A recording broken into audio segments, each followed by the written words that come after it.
আজকে আপনারা নারী শক্তি এখানে আছেন, আমি অরিজিৎ হিসাবে আপনাদের চরণ ধরে প্রার্থনা করে যাই, বাড়িতে যদি ঝাঁটা থাকে, গ্রামে যদি কোনো মহিলাকে দেখেন সনাতন ধর্মকে অপমান করে চলে যাচ্ছে পিতার কাছে, সেই ঝাঁটাটা নিয়ে তার গায়ে বেশ কয়েকটা দাঁড়িয়ে দেবেন সমাজ থেকে। সনাতন ধর্মকে তুমি সম্মান করতে পারো নি, অপমান কি করে?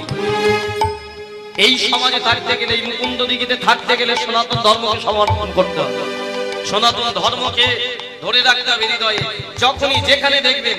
আর সব থেকে বড় কথা, এই সনাতন ধর্মের শত্রু হলো সনাতনীরা।